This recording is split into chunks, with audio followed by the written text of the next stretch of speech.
Bett is the global meeting place for the education community. A trusted brand with more than 30 years of heritage, the Bett series promotes the discovery of knowledge and technology to enhance lifelong learning. This episode of the Edtech Podcast is sponsored by Pearson, the world's learning company. In a world of increasing change and technological advancement, the need for people to have transferable skills is more important than ever. Aligned to the future of skills and employability, Pearson BTEC prepares learners for the future world of work by providing them the knowledge, technical and transferable skills they need to be successful in their careers and in their lives. For more information about BTEC qualifications, visit btechworks.com. Hello everyone and welcome back to the Edtech Podcast, where we aim to improve the dialogue between ed and tech for better innovation and impact. How are you all and what have you been up to? Here in the UK, spring has definitely sprung and I hope some of you have had the chance to enjoy some time off across the Easter holidays. Back at the Edtech Podcast HQ, the lambs are springing about and the cherry tree is in blossom, and I've been kicking off the developer process for my startup work trip, delivering some guest lecturing for my old stomping ground, Sussex University, and working on this very podcast episode for all you lovely listeners. I'm also now pretty much fully recovered from the bug. So, what's this week's episode all about? This week's podcast episode is part of our series collaboration with Bett, supported by Pearson.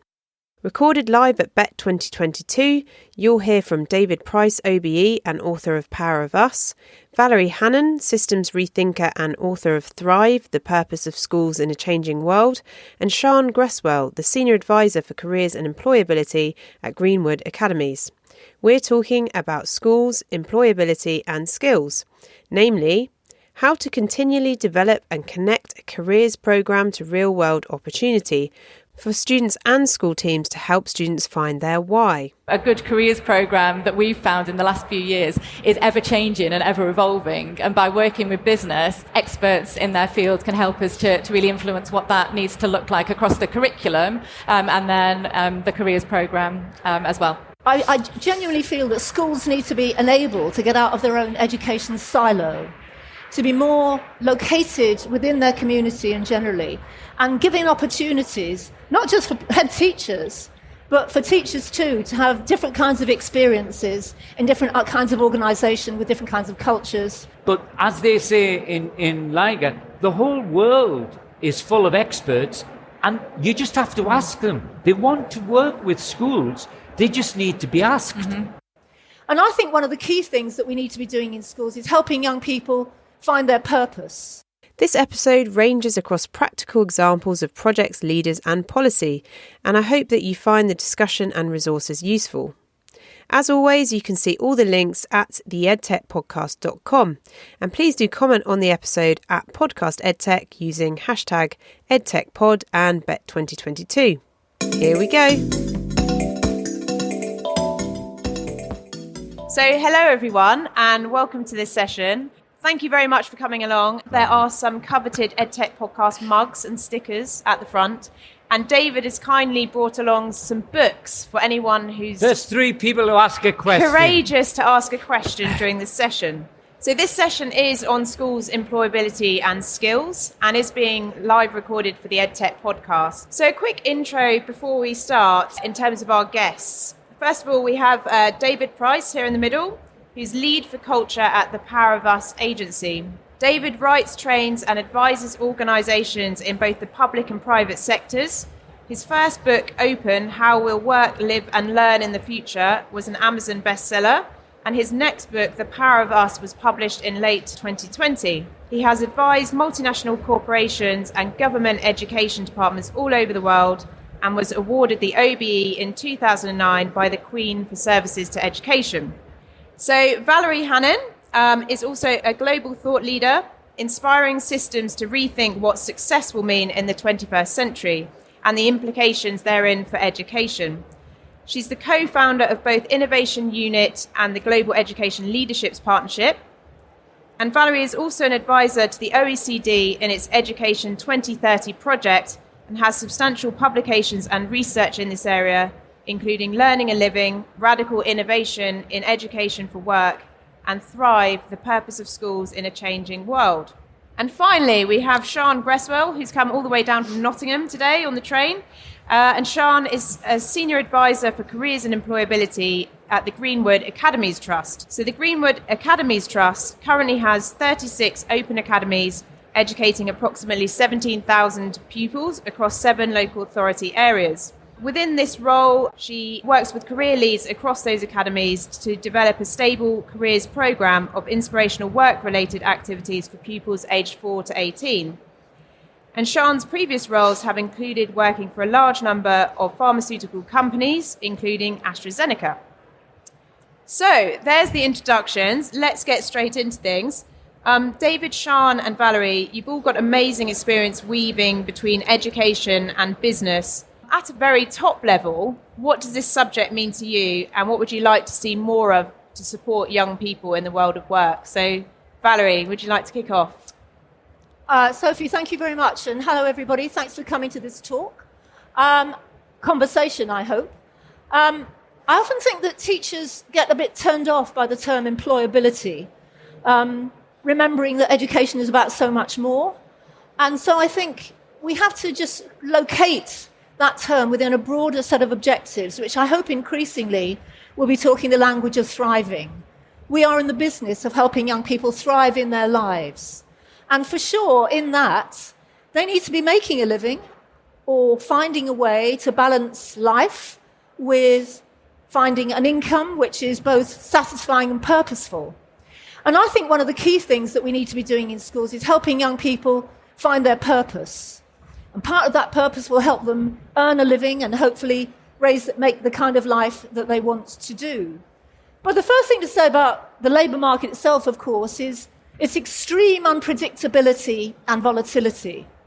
And Sophie, I think if your parents had been told when you'd been born that you'd be earning a living running something called the Edtech Podcast, that had said, really? What? I think they still say that, to be honest. Exactly.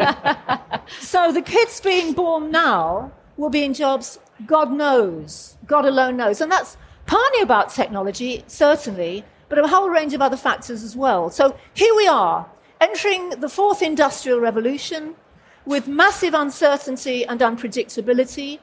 How on earth can schools rise to that challenge and help young people realize their purpose, part of which is to find meaningful work and employment which feeds them and their dependents if they have any? Well, I discern 2 major trends, or maybe 3. One is schools are saying, you know what, in the face of the rise of artificial intelligence, the supremacy of technology, what's becoming increasingly important for humans is to be more human and to really support and promote the skills which are very distinctive to humans. And they, of course, include the skills to collaborate, to be creative, to think in ways which are human-centered and empathetic. And increasingly, it looks as though work in those fields is going to be the area that absolutely explodes. But picking winners is really, really critical. And I think that schools who enter this field really hard try to keep a very wide set of options open for their young people. It's not about picking winners. It's about equipping young people to navigate a very fast-moving field of work. And then the second strategy I discern, and I'm working with one up in Doncaster in Yorkshire at the moment, is to try to be hyper-local and look at what's going on in your locality, which is what Doncaster's doing, where they're creating something called the Talent and Innovation Ecosystem. And they're working with 4 major fields, major employers in their environment right now, which are health, creative and digital, advanced engineering, and green skills. And they're linking up the major employers in those fields with schools to say, right, how do we create terrific pathways for young people who can see a future for themselves in employment in those fields? That's the second way. All I say is that both of those initiatives, both of those strategies are proactive. What they are not doing is just say, oh, well, let's just help our kids garner a fistful of qualifications, give them a few ideas about what courses are available, and hope for the best. Good luck with that. David. Well, can you hear me, by the way? Because it is kind of noisy. Good. So Valerie and I have actually known each other a long time and done quite a lot of work together. And so we're in the habit of kind of building on that, on what each other says. And for me, I'd want to ask the question, what's wrong with this picture? And when I started researching this book, I came across a young man, 17-year-old from Seattle called Avi Schiffman. And this was at the start of the pandemic. And the United States, the most technologically advanced country in the world, didn't have a COVID tracking website. So Avi built one in 3 days. Just stayed up all day, all night, built a COVID tracking website, for which he won the Webby Young Person of the Year. It's like the Oscars for web designers. Anthony Fauci says it's the most authoritative website in the world when it comes to COVID. He also built a website which was tracking the George Floyd protests, and he was applying for college. And he said to me, I'll never get into college. I said, why not? He said, because I've got a grade point average of 1.7, which is rubbish. Most colleges will not look at you in the US with that kind of qualification. Fortunately, Avi got into Harvard, who recognized the kind of social entrepreneurialism, and he came back into my life last night when we have been joined together with a Ukrainian family because Avi has built a website called Ukraine Take Shelter. The Ukrainians I've spoke about haven't got a clue that we have a government website, but they all know about Avi's. And he's now 21. And what's wrong with this picture that somebody like Avi wonders how he'll ever get into college or ever get a job? We know that employers are desperate for people like Avi, and yet schools still are being told, just concentrate on the qualifications. So Valerie's right, just getting a fistful of qualifications doesn't cut it anymore. You need the kind of presentational skills, the entrepreneurialism that young men like Avi are showing. Thank you, David. Sean, as well, from the school perspective, you're working across all of these schools. What are you seeing and what would you like to kind of develop more as well? Thank you, Sophie. Yeah, so I work with 36 careers leaders. My role is advisor for careers and employability, and I work with infant schools, primary schools, right the way up to sixth form. And I am lucky that I work with a group of schools with employability and digital skill development as some of our trust priorities. So in terms of kind of having the doors open for us to do this work, I do feel quite fortunate that my colleagues and I seem to be on the same page. Obviously, my role exists within the trust, which is an indicator of that. And one of the keys for me for succeeding in this area really is to have careers leads in each of our schools. So from our infant schools right the way through to our secondary schools and our sixth forms, we have careers leads who are committed to the skills development and career program agenda. And making room for embedding a quality careers program, which includes work experience and experiences of workplace, being in touch and connecting young people with role models so they can hear from people working in the fast changing world of work what skills are important for them in their roles. And also having the space within the school, within the CPD agenda to upskill teachers as well. I'm a business teacher. I changed careers in my late 20s. And then kind of fell into career development. So I've changed careers kind of 3 times personally. And I couldn't even possibly count the amount of individual jobs that I've had. I think I added it up once for an assembly and it was about 10 years ago. So that is the reality now for our young people. They are going to have lots of different careers. So if we are not giving them the chance to develop at least a set of essential basic skills that are transferable across every single career, no matter what job or what sector they end up in, and then an introduction to some of the more increasingly vital and essential digital skills as well. I think we are doing our young people a disservice, and that's the other point that I'll just finish on to begin with, is that our a good careers program that we've found in the last few years is ever changing and ever evolving, and by working with business, they can experts in their field can help us to really influence what that needs to look like across the curriculum, and then the careers program as well. Fantastic, thank you. I'd love to pick up on that point of squiggly careers later on. But before that, we had a prep call for this session. And at the time, I was quite excited because I'd had a recording with an entrepreneur in Estonia. Their company is called Planbeat. And they were telling me about how in Estonia, there's a program to basically allow head teachers to sort of have internships in corporate environments to bring back this kind of cycle of ideas back into the world of work within schools. And Valerie was like, we've had that here already. And so I guess there's an interesting thing there about sort of almost like policy amnesia and recycling policy, and how do we make sure that we keep some of the good ideas? So my question here is, what are some of the best people, projects or policy that demonstrate the connections between schools, skills and employment? I genuinely feel that schools need to be enabled to get out of their own education silo, to be more located within their community and generally, and giving opportunities, not just for head teachers, but for teachers too, to have different kinds of experiences in different kinds of organisation with different kinds of cultures. And, if you're an education lifer, as I was, and you don't know anything other than the world of education, blatantly, that's incredibly self-limiting and hugely limiting for your students. I could give you some anecdotes about my own educational experience as a kid, where it happened that I went to a convent, and that's the ultimate enclosed silo. And the nuns knew nothing about the worlds of work. And so what did I do? I ended up going into teaching because I didn't know anything else. And so the notion of blending worlds and getting out of the silo seems to me to be fundamental. Now, it doesn't have to be internships, although I think internships are a great method. And as Sophie says, 30 years ago, we had a terrific exchange program for head teachers to do that on quite a scale.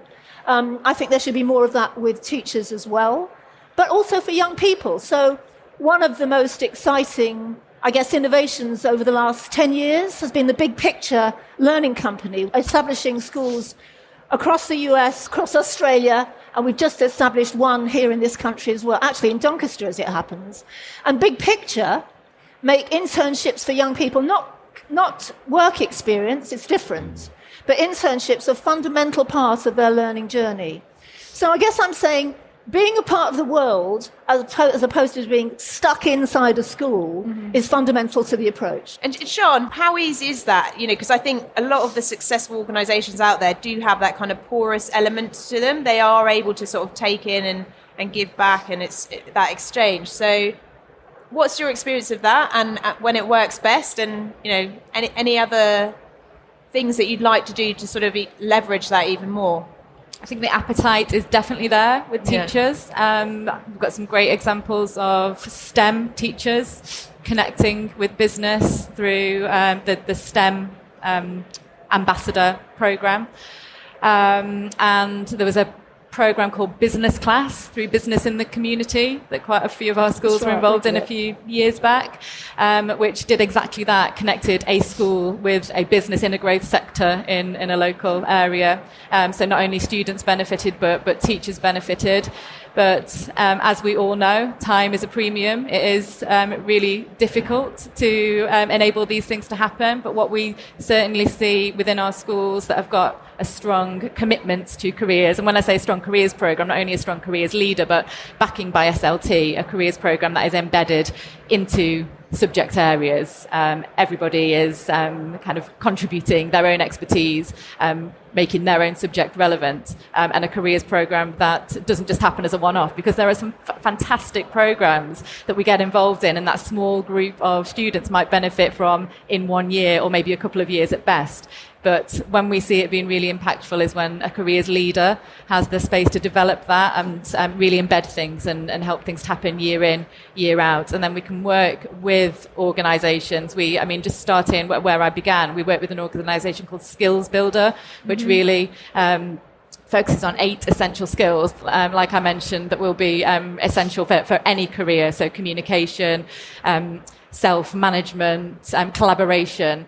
And then there's a program that we're just dipping our toe in the water with, but we've got a partnership with Microsoft, and some of my colleagues have been here over the last couple of days, and they are Microsoft Showcase schools, but we're a group of 36 schools. So actually, a small group of our schools are really kind of embracing technology in the classroom. But then when you start to explore what some of these fantastic employers have got to offer, there's a program called Explore the Digital Future, which we're really hoping to build into our careers program. So alongside the Skills Builder framework, if we then start to look at things like AI and coding and exploring the ethics around technology, all of those resources are there. I think the challenge is making the time for teachers and for careers leaders and for SLT to actually make the commitment for that to be part of the school culture.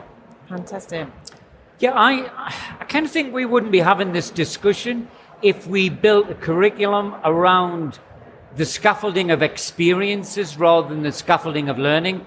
There's an amazing school in Cambodia called the Liger Leadership Academy, and that's precisely what they do. They say, we can talk about scaffolding content and learning, but actually, how do we give the kids the experiences where incrementally over time, they're given more and more responsibility to do things that they do in Liger, like writing the national textbook for geography. The kids wrote that for other kids. Like doing marine conservation projects with the government, or as they're currently working on, and this has been a 4-year project, launching Cambodia's first ever satellite, for which they had to do a Kickstarter GoFundMe campaign because they're dirt poor. What I think we're seeing around the world now are schools which have been established by tech entrepreneurs, and Liger is one of them, funded by a couple of tech entrepreneurs who then brought in social entrepreneurs to set up the curriculum. And when you meet these kids, you just know that they are going to be leaders of the future. They're going to find work because they're constantly talking to adults. They're constantly developing those skills. They're working with NASA scientists. And bear in mind, most of the time, they're doing that all by Skype or Zoom because they're over in Cambodia. But as they say in Liger, the whole world is full of experts, and you just have to ask them. They want to work with schools. They just need to be asked. Mm-hmm. So that is a fantastic point, and one that I'm quite excited about, because I've just joined as a governor of a small rural school, and I'm trying to impress that idea that it doesn't really matter where you're located. You've got this amazing opportunity now with technology to, just down the road is the CEO of the Spaceport Cornwall. So, what a fantastic opportunity to bring them in. And that is a local thing, but, you can connect with people further afield as well. At this point, so we have got 14 minutes left, roughly. And I'd like to see if we could give away one of these fantastic books. So does anyone have a question? We've got a question just here. Thank you. Hello. I'm interested to know, how do you propose creating really meaningful work experiences for our sixth formers in particular in the world of hybrid working? We're finding it really difficult to get kind of face-to-face experiences for them, and we don't feel like they're getting a meaningful experience by just joining a company on a computer for 2 days. I think the question is, how do you get your young people in meaningful face-to-face work experience as opposed to just... In a hybrid world, yes. Okay. Yeah. It's a really good question. And I think schools have had a really difficult couple of years in that area, because clearly they weren't able to get kids out working on projects or working in the community. But I think even in the most kind of high-tech environments, there is a need to develop those kind of face-to-face communication, presentational skills. But I also think that we just have to acknowledge now that the hybrid world is how it's going to be going forward.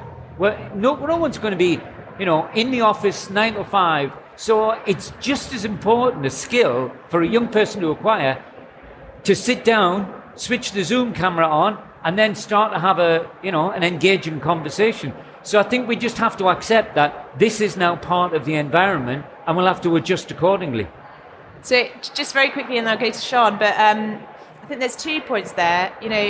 One is during the pandemic, it was obviously really hard to do that. I mean, you couldn't do it. And there's a company I've got down here called SpringPod, and they provide an enrolment for over 110,000 people, young people, doing virtual work experience during the pandemic, because there was this, suddenly, that whole world got closed off to people.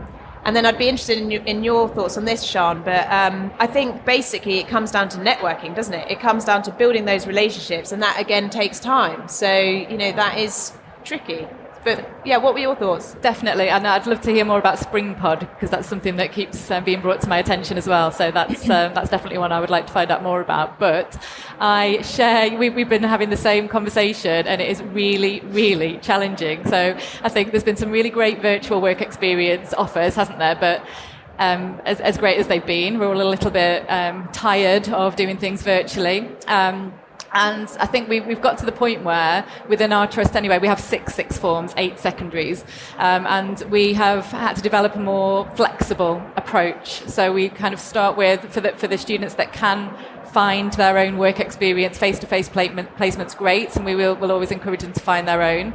For those that can't, maybe we'll use our networks, work with local enterprise partnerships, work with the Careers and Enterprise Company to be partnered with those businesses, and maybe design more of a hybrid model where they have, say, a project to work on. They might be connecting with the business, so they have time within the school day to network within different departments, and then they spend a day or two in the business. So it's not maybe traditionally like it was hosting a student for the full 2 weeks or a week, but they've still got that to look forward to in that face-to-face experience, meeting employees. So it's not the best case scenario, but actually is it more of a reality of the way that they might be working? We hope that it's giving them the skills that they will need as well. So okay, any more questions from the audience? Oh, we got a couple here. Let's go to those. Hi there.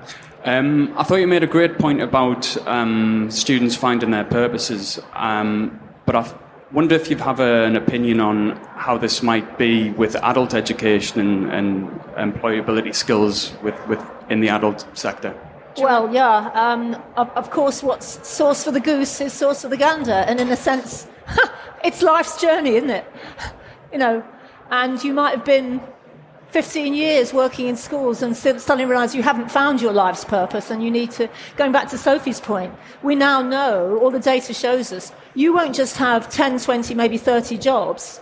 You'll move from field to field as well, as new fields grow up, like the Edtech Podcast industry. So I do think that, aside from the sharp focus on employability, schools which actually enable young people to explore issues about personal purpose, values, the big issues confronting the world, as like a leadership academy does, and there are multiple other examples, are really getting to the very heart of all of this.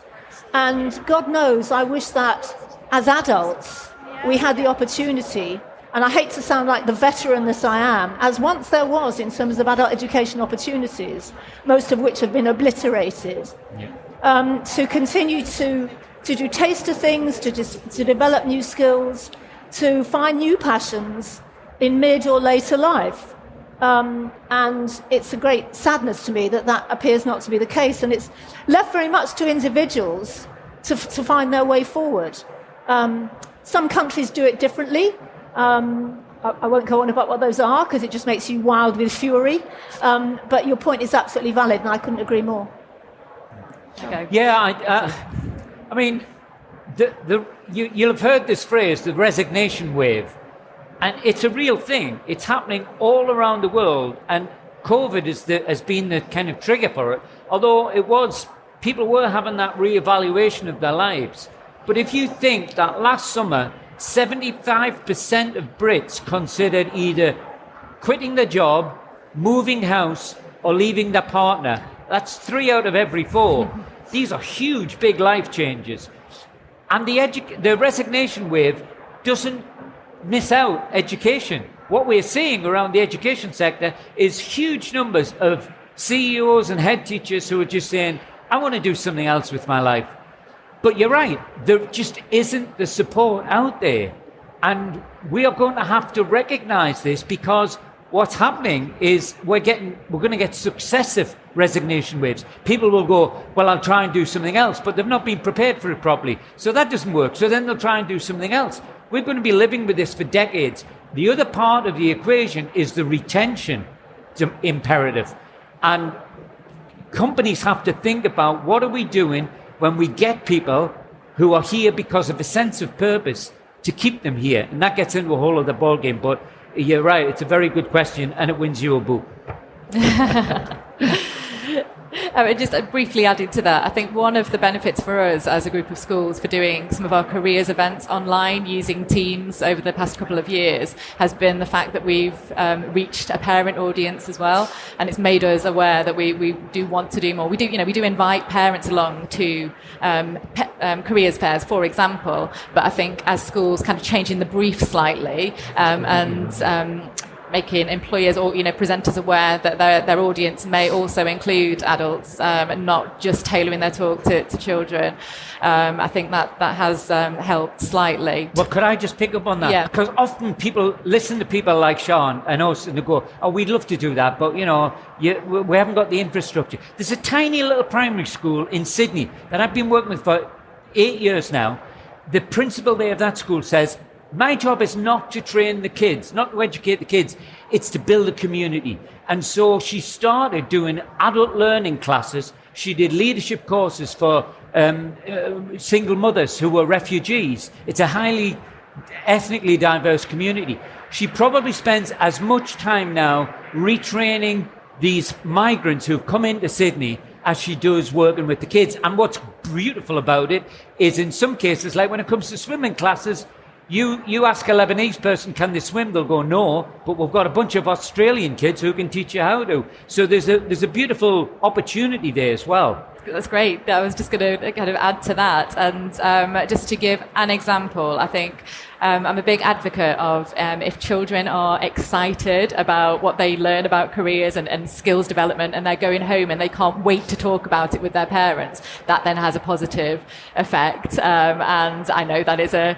challenge to actually get children to open up about anything that they've done in the school day, but it does happen. And one example is a former student of ours. She went through the degree apprenticeship route at Rolls-Royce to do a manufacturing engineering degree, and I'm also a huge advocate of kind of representing lots of different backgrounds and for children to see people who've come from the same postcode as them being successful and coming back and sharing that.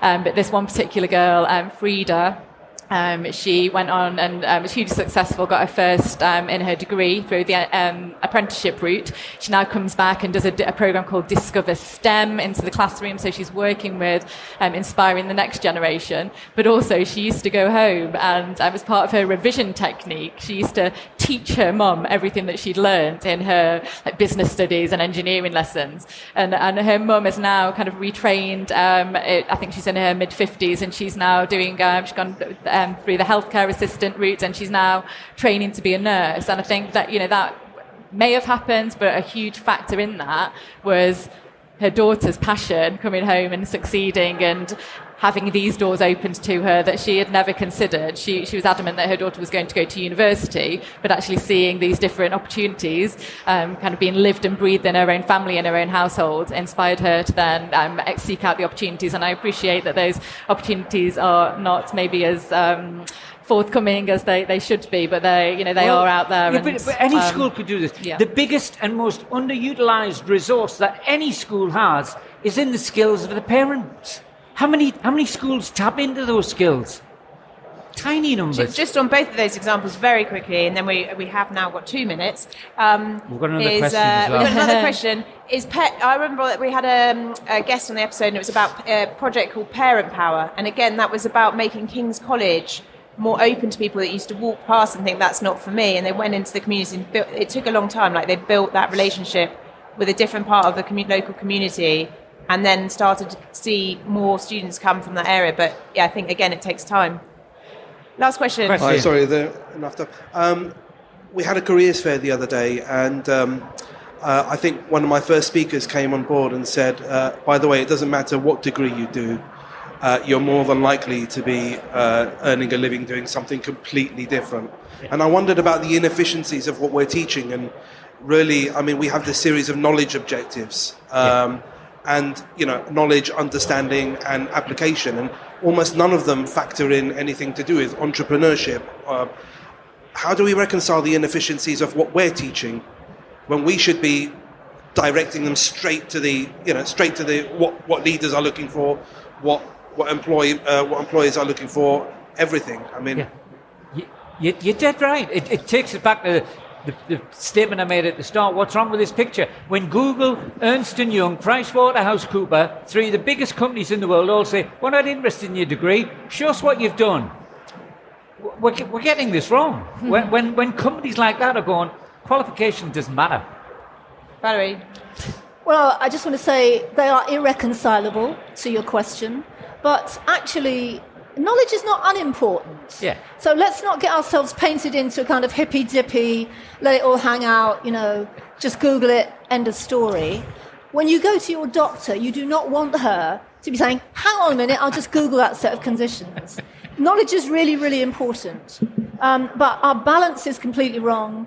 The issue of scaffolding experiences and thinking in terms of competencies, and if Sophie mentioned right at the beginning, the OECD Education 2030 project. If you don't know it, take a quick look, because what it puts at the heart is this idea of competence, which is a mix of knowledge and skills and aptitudes and values.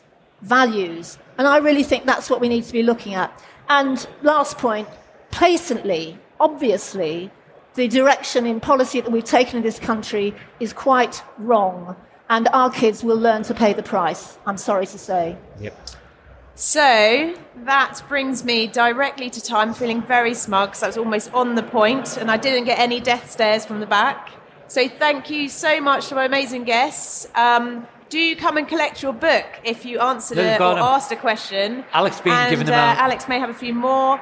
And just thank you all so much for coming along and have a great rest of your day.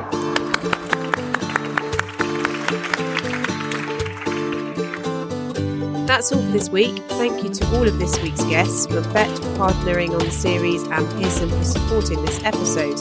Thank you also to everyone for listening in and to anyone in the live audience for asking questions. We've got future episodes coming up in this series on esports and the future of work, and we've got another episode already recorded with guests from the Female Edtech Fellowship, which we'll be sharing shortly. Have a great week. Bye-bye.